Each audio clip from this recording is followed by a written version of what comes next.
just a light for the.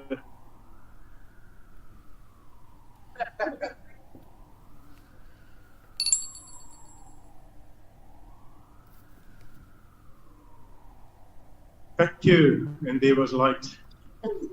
Mr. Samuels, thank you.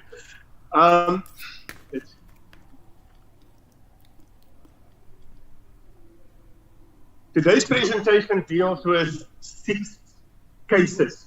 2 of the cases is from the Constitutional Court, 3 cases is from the Labour Court, and then we're going to look at one of the cases from the Labour Appeal Court. Very interesting judgments that came through, groundbreaking judgments, the 2 from the Constitutional Court that we're going to look at. But just before we start with the presentation, let me just say, well done if you are a Springbok fan. Well done to the Springbokker. I didn't hear that. Wow. And well done to Bafana.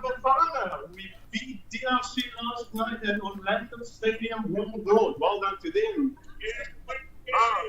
Wow, well done. So just want to get that out. If you're a Bafana supporter, well done. We're playing on Sunday, Rugby World Cup, and I trust that we will have a good outcome as well. Wonderful. And the Proteas as well. Oh, we beat them last night, eh? Then one of our men scored a century last night. So, but Australia is still 2-1 up now. So we will hopefully see. And last night, for all those who didn't watch the news, that is it. Banyana was nominated, voted, and they received the best team of the year. And the manager, Desiree Ellis. Wow. So South Africa is really on the world stage, world map with regards to our sports. That has put us. And if we tie that in, let me give you. If we tie that in, the CCMA's vision is to be a world-class institution that promotes labor market stability, social justice, and job security. One of our goals, one of the CCMA goals, is to work towards a labor peace and equality. And from the report that we've just seen from the Department of Employment and Labor, it is clear when we see the statistics and we see the numbers up there, and as scary as it is, we must admit there is still a huge inequality and an imbalances in our country when we look at those EAP figures that was presented to us.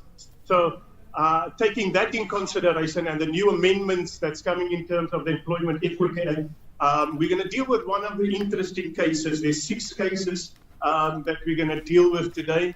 We'll just go through the one case. We're going to deal with SAPS, South African Police Services versus Solidarity on behalf of it's a constitutional judgment that was issued in 2014. We're also going to look at a case of Solidarity and others versus the Department of Correctional Services, also a judgment that came out of the Constitutional Court. We're then going to look at a case of UNISA versus Reinhardt, Professor Reinhardt, who lodged a complaint, judgment that was issued at the Labour Court in May 2010. We're also going to look at the matter of eThekwini Municipality today, matter that went to the Labour Court of Durban, judgment that was issued in 2021. Just for those that are coming in, thank you for taking your seats. Thank you. Okay. It's clear from program director Mr. Iso, who said that we should be seated at these very covered to we still need some more discipline in many areas. But thank you for those who were on time. Thank you for those who are sitting and seated. Very good management. Give yourselves a very good hand of applause if you're seated. I take that from my mom, because she was a very good time management. She would never want to get anybody before the church other than herself. The church started at 7 o'clock. She needed to get out of that house by 6:15 in the morning on a Saturday, on a Sunday morning. My mom will believe that time management is important. So thank you very much for all of you that managed the time very diligently.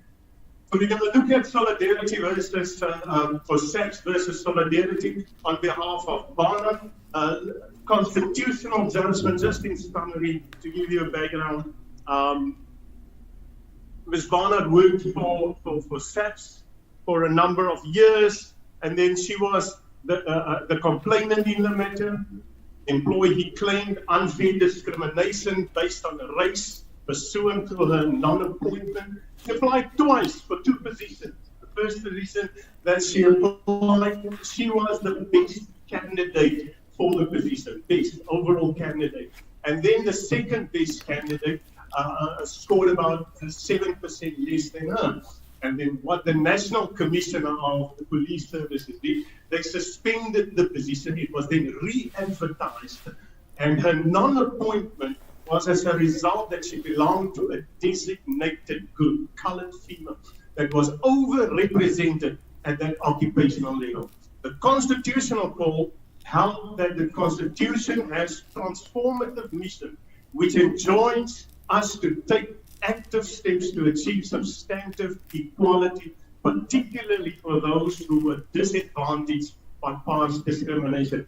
And this constitutional judgment would tie in with more or less the new amendments of the Employment Equity Act, that because when they looked at the provincial figures and national figures of the targets of represented groups and overrepresented groups, and this judgment took a closer look at those designated groups and the figures, comparing what is to be used from a national point of view or from a provincial point of view. And the Constitutional Court ruled on those matters, which is very interesting.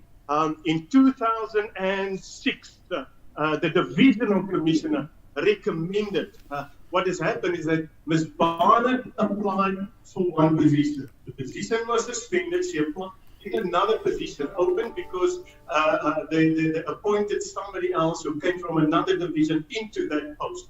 They then re-advertised a position which she then applied. She and 6 others then were sent through, and when they came through the interviewing stages, she was then the successful candidate as well. They recommended her for the position, but when it came to the National Commissioner for SAPS, they then looked at the overall demographics figures and the designated group, and the National Commissioner then ruled to say that we do not need to use the provincial figures or the targets to appoint a person, and he used in the main agreement, the National Commission has discretion, in fact, to then deviate from the targets that was set.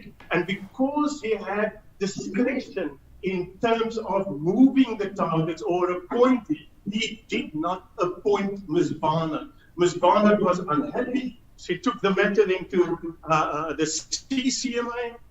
Because of SAPS not being present, the CCMA Commissioner issued a certificate. Matter remained unresolved. Ms. Barnard had to go then to the Labour Court with her matter. And the Labour Court, very interesting, Labour Court judgment that came out, and I just want to reiterate this to you, said that not appointing Ms. Barnard was unfair discrimination. That was the Labour Court, very interesting. But then the matter went, SAPS took the matter to the Labour Appeal Court. Remember, it's CCMA. The protocol is CCMA. If you're not happy with the matter, you take then the matter to the Labour Court. If you're not happy, it goes to the Labour Appeal Court. And if you're not happy with the Labour Appeal Court, it goes to the Supreme Court of Appeal. And if you're still not happy with any outcome, the highest court in this country will be the Constitutional Court. So SAPS took it to the Labour Appeal Court after the Labour Court declared that by not appointing her was an unfair discrimination. Then the Labour Appeal Court set aside the Labour Court judgment, and then the matter went to the Supreme Court of Appeal. Ms. Barnard took it to the Supreme Court of Appeal, and then the Supreme Court of Appeal agreed with the Labour Court that by not appointing Ms. Barnard was unfair discrimination. Then SAPS, the police services, they took it to the Constitutional Court now, highest court in the country. And that is where things became more interesting. In fact, it is so interesting that the Barnard matter of the Constitutional Court is now the quoted case when it comes to all these issues of not appointing a person in a position, especially when you declare that it's because of racial discrimination, and the employment equity plan asks for a certain designated group to be appointed in a position. So the Barnard case became now the platform case for all of us to follow.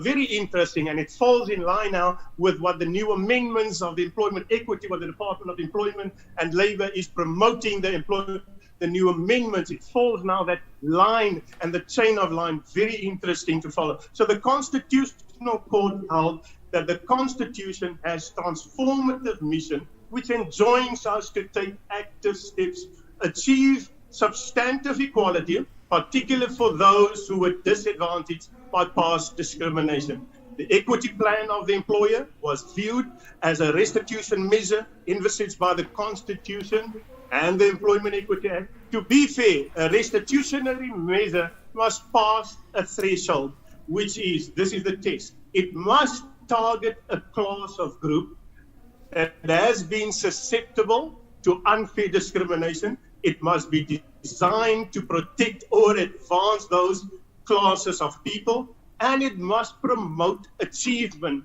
of equality. That is the Constitutional Court. So the second case that we're going to look at, and I don't want to rush this thing, so I want you to think of what I've just said to you in terms of the Constitutional Court. At the end, as Mr. Isra, the Program Director, has said, there will be a question and answer session. So I would like you to take note of that case. Solidarity versus Department of Correctional Services and others. Very interesting. Why? Because this also judgment talks about the employment equity plan, and also this judgment is referring to the Barnard matter. As I said, the Barnard matter now became our foundational matter, which is the highest court in the country, have now given a judgment. So, in short, the Constitutional Court issued a judgment on the 15th of July 2016. It all has to do with the employment equity plan of 2010 to 2014. The question is that the courts had to deal with, and the Constitutional Court had to give an outcome as a final matter. Is that plan valid or not valid? And it will answer a lot of the questions that came out also previously. Can I put this on my plan? Can I do that on my plan? And this judgment deals with literally, is the employment equity plan, which the Department of Correctional Services had at that part from 2010 to 2014, is that plan valid? It's a very interesting judgment. Why? Because Solidarity brought the matter on behalf of 10 employees that at that time worked for the Correctional Services. 9 of those 10 employees were colored male. Only 1 of them were a white male. And the minority judgment actually spoke to that white one person of the whole matter. And it also dealt with the matter that in terms of the Employment Equity Act, in terms of Section 20 of the Employment Equity Act, there's a report, there's a plan that must be submitted, and then there's a report that has to be done according to that plan. And Solidarity, they took the matter to the CCMA as a matter of an unfair labor practice. Now, we also have a distinction. If you're an employee, an outside person applying for a position, is it discrimination? Or if you are an employee, you applied for a position, you didn't get the position, is it an unfair labor practice? Sometimes there's a gray line with its ULP or discrimination. In this matter, Solidarity brought the matter to the CCMA. They claimed unfair labor practice. The matter was unresolved. Matter went to the Labour Court as an unfair discrimination in terms of the Employment Equity Act. Very interesting what the judgment came out at the Labour Court.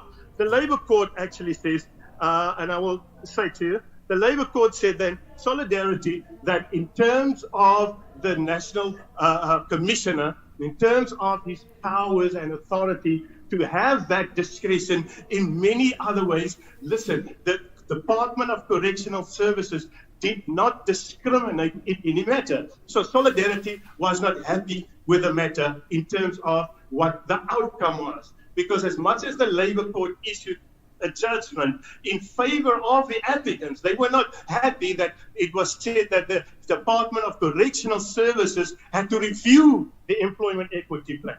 And the Labour Appeal Court says that because the Labour Court did not grant any relief, because that's what they were looking for. The 10 people were looking for compensation. They felt we are unfairly discriminated. We are being treated unfairly. We didn't get the positions that we were meant to get because the National Commissioner needs to use the demographics, and they were unhappy with that outcome of the Labour Court. So they took the matter to the Labour Appeal Court. And the Labour Appeal Court says that because the Labour Court did not grant the relief, they dismissed the matter and said that, listen, because that there's an issue of the employment equity plan, and because it has now already been decided that the plan is not fitting in terms of making sure that everybody gets fair treatment, that the plan is invalid. That's what it came about. So the police, the correctional services, and they took the matter then to the Constitutional Court, and this is key. Because the employees claimed they were unfairly discriminated. It was then argued by the union that the employment equity plan did not comply. The employer argued, which is correctional services, that it was entitled to use demographic profile of the national population, and it was a national department, and that they were entitled to refuse appointment as the employees belong to categories of persons that were already overrepresented at the occupational levels. It was then held that the employer acted in breach, further to the employer, used a wrong benchmark of non-appointment and therefore had no jurisdiction to use race and gender in its decision. The decision was accordingly held to have constituted an unfair discrimination. Very interesting. UNISA versus Reinhardt. Are you with us? I just want to... Are sign language with us? Good. Just want to make sure. UNISA versus Reinhardt, 2010 Labour Appeal Court judgment. Very interesting. Professor Reinhardt. Professor Reinhardt served as the Dean of the Faculty of Science. Now, what the UNISA had, that you serve a term of 3 years, and after 3 years, there must be some nominations then. Professor Reinhardt's term came to an end. And because his term came to an end, then they opened the position then for nominations. There were only two nominations. Professor Reinhardt was one, and then Professor Summers was the other submission that was made. After all deliberations, Professor Reinhardt received most of the votes, over 70 votes he received to be reappointed in that position. Professor Summers only received about 10 nominations to be appointed in the position. Unfortunately for Professor Reinhardt, they appointed, or they sent him a letter to say that you were unsuccessful to be reappointed in the position. We are going to appoint Professor Summers in the position. And that is where things became interesting. In this matter, Professor Reinhardt alleged that he was discriminated against by the appellant on the grounds of race, in that the latter did not appoint him in the position for which he was the most suitable candidate. Remember what I said? He received 70 votes. The other candidate only received 10 votes. Yet they appointed the other person with the 10 votes. Why? Because Professor Summers is a colored female, and they appointed her because of her color. He contended that the appellant had incorrectly applied its own employment equity policy to appoint a less qualified and hence unsuitable candidate for the position. Now, Judge Ndlovu found in favor of the respondent after the matter was unresolved at the CCMA. Professor Reinhardt sent the matter to the CCMA. It was unresolved at the CCMA as an unfair discrimination matter. He then had to refer the matter to the Labour Court, and Judge Ndlovu found in favor of him and declared that the non-appointment of respondent as the dean of the faculty constituted an unfair discrimination against the respondent based on his race. And they awarded him compensation and damages was ordered. They awarded him about 12 months compensation, which was about 300,000. The damages, in terms of the damages, the judge awarded him over 600,000 rand in damages for compensation. Interesting, eh? So over 300,000 rand in terms of compensation, damages over 600. Add the two together, it works out to probably just less than 1 million rand that he got out, Professor Reinhardt. It is against this judgment that the appellant has approached. So UNISA now approached the Labour Appeal Court, and this is now the judgment from the Labour Appeal Court. Facts of this case: that the respondent was appointed as dean of the faculty, appellant for a 3-year term, commenced it from 1999 and expired 2002. Upon that expiry, as I said, procedure called for nominations. 2 more nominations was held. The majority, 76-10, of the faculty recommended that he should be appointed as the dean. And because he was not appointed, and that is why Professor Reinhardt took the matter then further. And the Labour Appeal Court, UNISA's policy provided that once the ratio had been achieved, the need for remedial action would not be required. The Labour Appeal Court, when UNISA took the matter to the Labour Appeal Court, found that Professor Reinhardt had been subjected to unfair discrimination on race, meaning the Labour Appeal Court agreed with the Labour Court. That's what it is. They agreed with the Labour Court that there was discrimination, and the judgment from the Labour Court is standard. So what does it mean? It means when you are unhappy in your workplace, as employers and employees, what we learn from these judgments, we have to take from there, what do we do in our policies? How far do we have to go? What is our recruitment policy? Does our recruitment policy speak to fairness? Does it take out the inequality? And when we put the advert out there, what do we put on the advert? It's lessons that we have to learn. Employers, employees, we have to learn these lessons. Otherwise, we will end up, like Professor Reinhardt, having to pay all these monies if it is proven that there were unfair discrimination. Very interesting that the Labour Appeal Court agreed with the Labour Court judgment. Very interesting. Our next matter, eThekwini Municipality versus Naderson and others. Naderson, how would you imagine?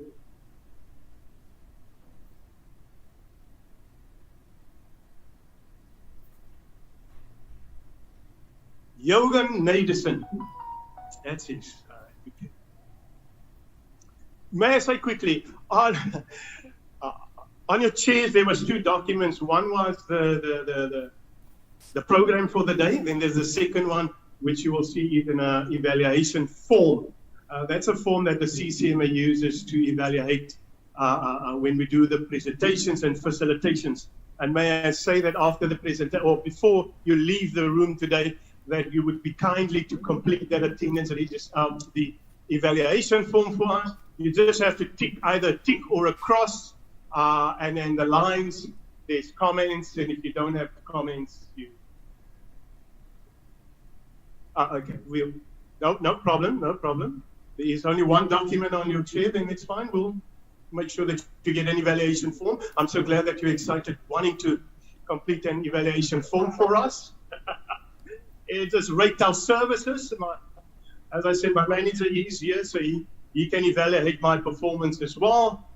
Thank you. So eThekwini Municipality versus Naderson. Very interesting judgment from the Durban Labour Court on the 3rd of February 2021 judgment from the Labour Court of Durban. Just in summary, the municipality, eThekwini Municipality, June, July 2016, they advertised a post as a senior storekeeper in the fire and Emergency Services. Now, the employee or the applicant, Mr. Naderson, he applied for the position, and at that time he was unhappy for the position. Why? Because the eThekwini municipality, their motivation for not appointing Mr. Naderson, they said that Indians, and we're looking in that area, Indians were overrepresented in their municipality and in the province already. And that was their motivation, that was their justification why they did not appoint Mr. Naderson.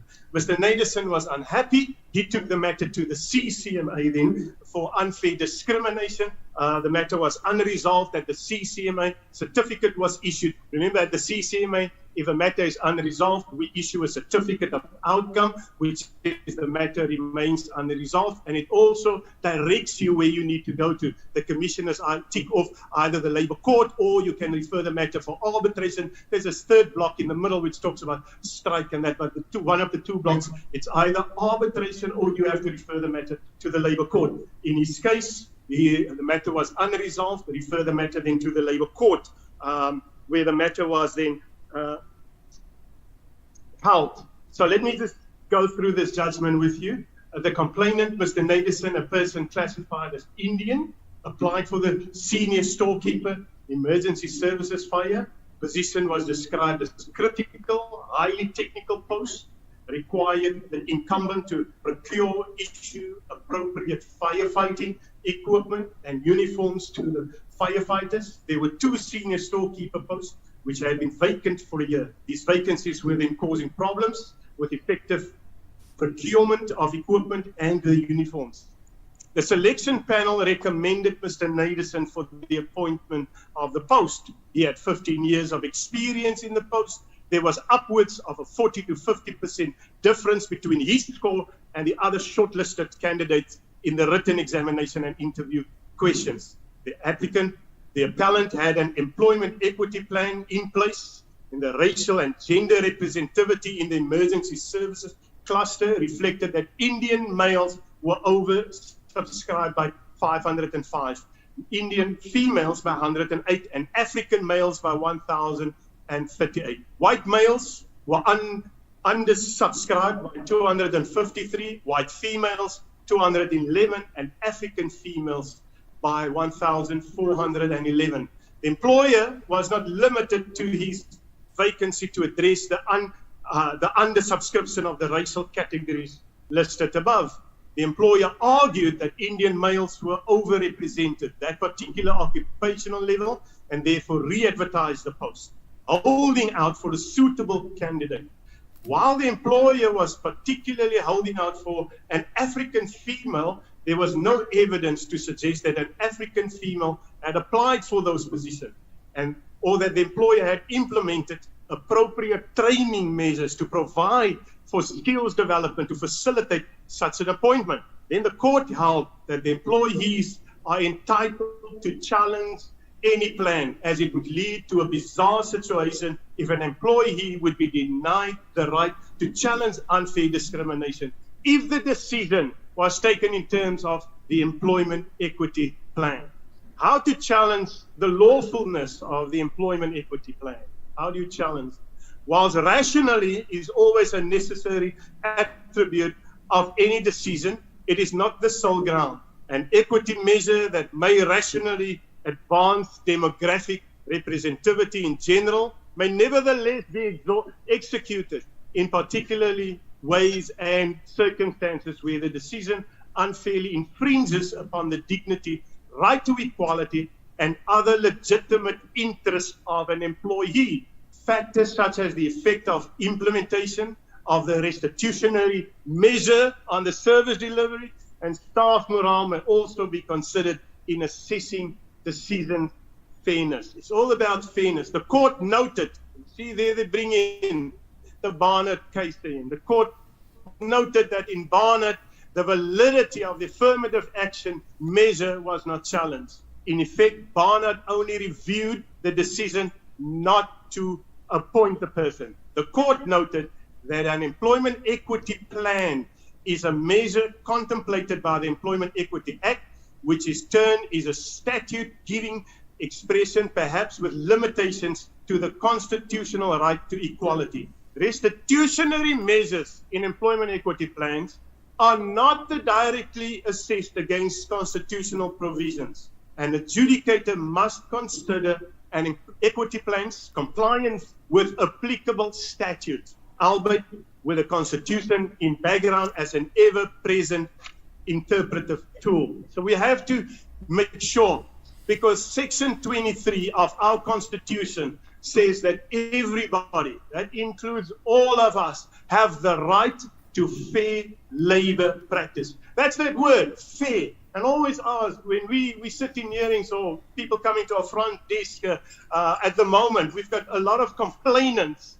on a daily basis. The CCMA in the Western Cape, we receive over 100 applicants walking in to our offices. And one of the questions that they ask, can my employer dismiss me? Can they change my conditions of employment? Can they just change my rate of pay? Can they discriminate against me? Can they refuse to appoint me? Let me give you the answer. The answer would be yes. They can do anything. It's going to shock you. The question that we have legally as commissioners is to answer what Section 23 says. Is what my employer do to me, the key word, shout the word out. It's a 5-letter word. Is it?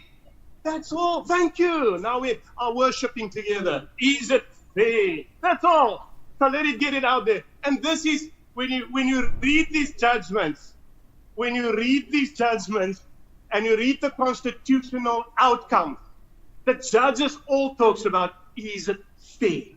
Is what my employer doing to me, is it fair? Because there's a lot of unfairness out there. And there are still non-compliance out there. But the key is it fair? It's a 6-letter word. Don't forget that word. Is it fair? That's all you have to remember from everything I present to you today. The question that you take home, is it fair?